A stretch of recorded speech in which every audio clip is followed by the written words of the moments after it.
हम लोग बात करने वाले हैं एक बहुत महत्वपूर्ण टॉपिक पर, जो अपार आईडी में आने वाली आम समस्या और उसके समाधान पर है।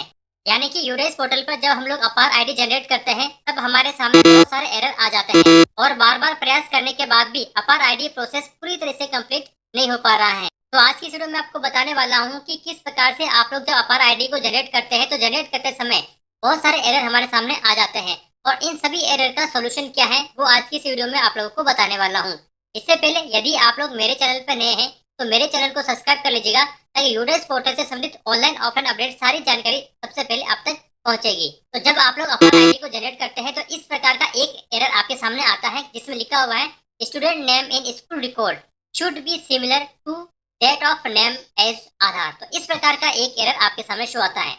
तो ये एरर क्यों आता है और इसका सोल्यूशन क्या है, वो मैं आपको बताता हूँ। इसके लिए आप लोगों को अपार मॉड्यूल पे क्लिक करना है और यहाँ से आप लोग क्लास और सेक्शन सेलेक्ट करके गो बटन पर क्लिक करना है। यहाँ पर मैं आपको एग्जांपल के लिए बता रहा हूँ। जैसे कि यहाँ पर मेरे को इस बच्चे की अपार आईडी जनरेट करनी है, तो यहाँ पर मैं जनरेट वाला ऑप्शन पे क्लिक करता हूँ। अब देखिए इस प्रकार का एरर क्यों आता है। इस एरर का मतलब है कि यूडेस पोर्टल पर उस बच्चे का नाम और आधार कार्ड में जो बच्चे के नाम की स्पेलिंग है, वो दोनों सेम होने चाहिए। अब देखिए यहाँ पर स्टूडेंट का नाम लिखा हुआ है, जो कि आपके यूडेस पोर्टल के ऊपर है, और यहाँ पर आधार कार्ड में उस बच्चे का यहाँ पर नाम लिखा हुआ है। तो ये दोनों नाम सेम होने चाहिए, ये दोनों स्पेलिंग सेम होनी चाहिए। अगर ये सेम है, तब तो आपकी अपार आईडी इस स्टूडेंट की जनरेट हो जाएगी, और अगर ये सेम नहीं है, तो इस स्टूडेंट की अपार आईडी जनरेट नहीं होगी। तो इसके लिए आप लोग एक काम कर सकते हैं, या तो आप लोग अपने यूडेस पोर्टल पर इस बच्चे का नाम जो कि आधार कार्ड में लिखा हुआ है उसको अपडेट कर दें, या फिर दूसरा सोल्यूशन ये हो सकता है कि इस बच्चे के अभिभावक से संपर्क कर आप लोग उनको ये बताएं कि इस बच्चे का नाम हमारे स्कूल रिकॉर्ड में ये है, यूडेस पोर्टल पर ये नाम लिखा हुआ है, इसको आप लोगों को अपने आधार कार्ड में अपडेट करवाना है। अब देखिए यूडेस पोर्टल पर भी एक नया ऑप्शन शुरू हुआ है कि आप लोग स्टूडेंट नेम को अपडेट कर सकते हैं, लेकिन इसमें सिर्फ छोटी मोटी स्पेलिंग मिस्टेक को ही आप लोग अपडेट कर सकते हैं। तो इसमें भी मैंने एक वीडियो बना रखी है कि आप लोग स्टूडेंट का नाम किस प्रकार से अपडेट कर सकते हैं। तो आप लोग चाहे तो मेरे चैनल पर जाकर उस वीडियो को देख सकते हैं।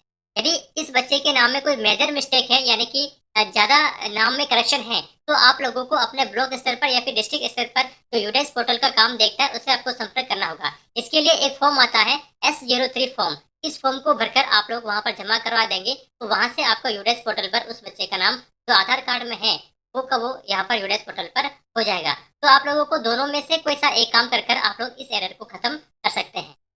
दूसरा प्रकार का एरर आप लोगों के पास में इस प्रकार का आ सकता है। अब देखिए ये एरर क्या है। इसमें लिखा हुआ है student enrolment detail not updated yet, please update enrolment detail to some other detail.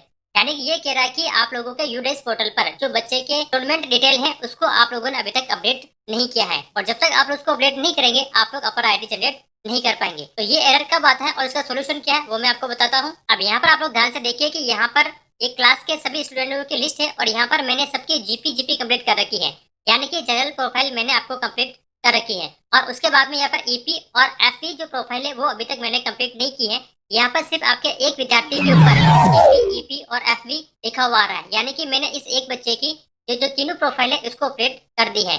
तो आप लोगों को भी जो एरर अभी मैंने आपको बताया है, आप लोगों को इसी तरह से सभी स्टूडेंट की ये तीनों प्रोफाइल कंप्लीट करनी है, और इस प्रकार से ये ग्रीन आना चाहिए। जब तक यहाँ पर ये तीनों प्रोफाइल ग्रीन नहीं होगी, तब तक आप लोग अपार आईडी जनरेट नहीं कर पाएंगे। तो जब तक आप लोग स्टूडेंट की तीनों प्रोफाइल को अपडेट नहीं करेंगे, तो यहाँ पर देखिए जनरेट वाला ऑप्शन एक्टिव नहीं होगा। तो एक तो देखिए जनरेट वाला इस तरह का ऑप्शन आपके सामने दिखाई दे रहा होगा, और नीचे वाला ऑप्शन इस प्रकार से दिखाई दे रहा है। तो जब तक आप लोग इन स्टूडेंट की तीनों प्रोफाइल को अपडेट नहीं करोगे, तब तक ये जनरेट का ऑप्शन यहाँ पर अपडेट नहीं होगा, आप उस पर क्लिक नहीं कर पाओगे और अपर आईडी जनरेट नहीं कर पाओगे। इसलिए एरर की यहाँ पर हम लोग बात करते हैं। जब हम लोग अपर आईडी जनरेट करते हैं, तो यहाँ पर स्टूडेंट का फादर का नाम सेलेक्ट करते हैं, उसके बाद वो फादर उसका आधार का नंबर डालते हैं, और ये सारी चीजें हम लोग यहाँ पर कंप्लीट करने के बाद सबमिट पे क्लिक करते हैं। तो जैसे हम लोग यहाँ पर सबमिट पे क्लिक करते हैं, हमारे पास इस तरह का एरर आ जाता है, Aadhaar update could not be validated, please verify Aadhaar number, name as Aadhaar, gender and date of birth for student. यानी कि यूडेस पोर्टल पर आप लोगों का जो बच्चे की नाम है, जेंडर है, डेट ऑफ बर्थ है, वो same to same Aadhaar card में मैच नहीं हो रहा है। यानी कि आधार कार्ड में अलग है और आप लोगों के यूडेस पोर्टल पर अलग है। तो इस प्रकार का जो एरर आ रहा है, अब इसका सोल्यूशन क्या है। अब देखिए यहाँ पर कुछ बच्चों के आप लोगों को यहाँ पर ग्रीन टिक दिख रहे होंगे ना, यहाँ पर ग्रीन टिक दिख रहा है, इसके ग्रीन टिक दिख रहा है, इसके ग्रीन टिक दिख रहा है, और कुछ बच्चों के यहाँ पर आपको ग्रीन टिक नहीं दिख रहा है। जिन बच्चों के यहाँ पर ग्रीन टिक दिख रहा है, उसका मतलब उसका आधार है जो वैलिडेट हो चुका है, यानी कि उसका आधार कार्ड में नाम, डेट ऑफ बर्थ और जो जेंडर है वो सेम है, और वो यूडेस पोर्टल से मैच हो रहा है। तो आप लोग ये तीनों डिटेल कैसे सेम करवा सकते हैं, तो इसके लिए सबसे पहले आपको क्या करना होगा, लिस्ट ऑफ ऑल स्टूडेंट पे क्लिक कर एक्टिव स्टूडेंट पर क्लिक करना है। तो अब देखिए यहाँ पर स्टूडेंट की सारी लिस्ट यहाँ पर शो हो जाती है और सबसे लास्ट वाले कॉलम में देखिए आधार वैलिडेट। इस वाले ऑप्शन में सबसे लास्ट वाला ऑप्शन है वैलिडेट आधार फॉर्म यूडाइस, यानी कि आप लोगों को इस वाले ऑप्शन पे क्लिक कर आप लोग बच्चों की जो तीनों डिटेल है उसको आप लोग सेम करवा सकते हैं। ये सेम तभी होगी जब आपके यूडाइस पोर्टल पर और आधार कार्ड में जो डिटेल वो सेम होगी, तभी ये वैलिडेट कर पाएगा। तो यहाँ पर देखिए मैं कुछ और एग्जाम्पल के लिए आपको बताता हूँ।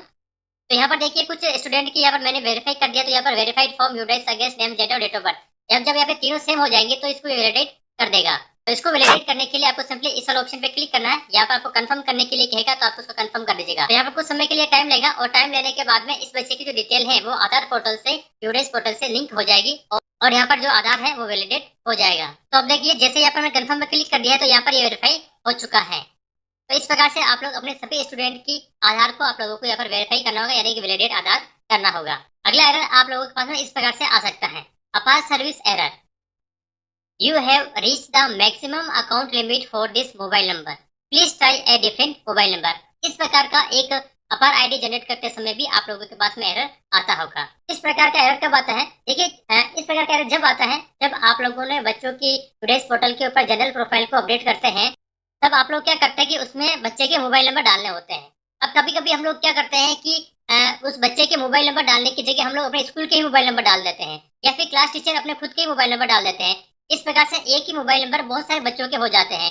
और यूडाइस पोर्टल क्या करता है, जब अपर आईडी जनरेट करते हैं तब मैक्सिमम एक मोबाइल नंबर से 5 बच्चों की अपर आईडी जनरेट हो सकती है। अब देखिए जो मोबाइल नंबर वाला ऑप्शन है, यहाँ पर हम लोग क्या करते हैं कि यहाँ पर मोबाइल नंबर डाल देते हैं और बहुत सारे बच्चों के ही मोबाइल नंबर डाल देते हैं।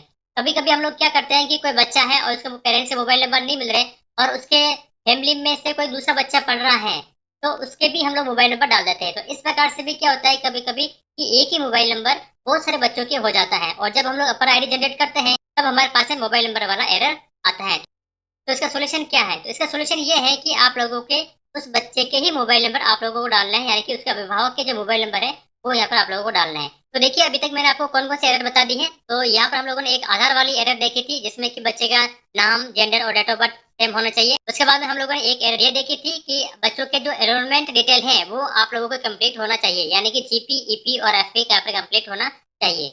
एक एरर अभी यहाँ पर हम लोगों ने मोबाइल नंबर वाली देखी है कि एक मोबाइल नंबर 5 बच्चों से ज्यादा नहीं होने चाहिए। एक एरर हम लोगों ने ये देखी थी कि स्टूडेंट का जो नाम है वो उसके आधार कार्ड में सेम होना चाहिए, तभी आप लोग अपर आईडी जनरेट कर पाएंगे। इसके अलावा एक दो एरर और है जो मैं आप लोगों को बताता हूँ।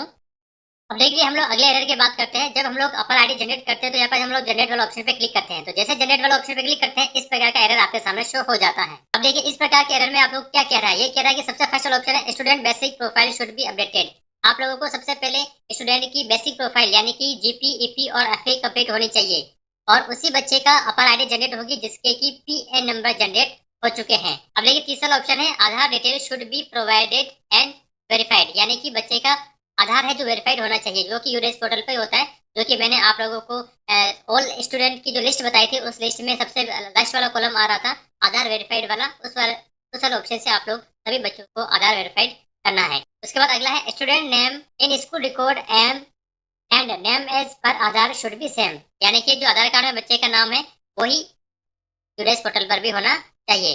उसके बाद अगला मोबाइल नंबर वाला है, मोबाइल नंबर अपडेट होने चाहिए। और इसके बाद में सबसे लास्ट वाला ऑप्शन है कि ईपी, जीपी और एफपी आप लोगों को तो कंप्लीट करना है और फाइनलाइजेशन करना है। तो एक एरर इस प्रकार का आता है, यहाँ पर जनरेट वाला ऑप्शन तभी दिखाई देगा आप लोगों को जब आप लोगों को किसी स्टूडेंट के ये 6 एरर है इसको आप लोग कंप्लीट कर लेंगे, तब यहाँ पर जो जनरेट वाला ऑप्शन है वो अपडेट हो जाएगा, यानी कि यहाँ पर ओपन हो जाएगा।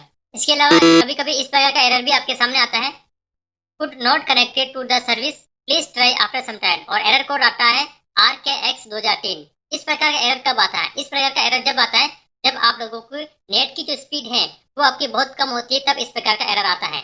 या फिर जब यूडाइस पोर्टल पर बहुत सारे लोग काम कर रहे होते हैं तब जो यूडाइस पोर्टल की जो साइट है वो बहुत बिजी हो जाती है, तब इस प्रकार का एरर आपके सामने शो होता है।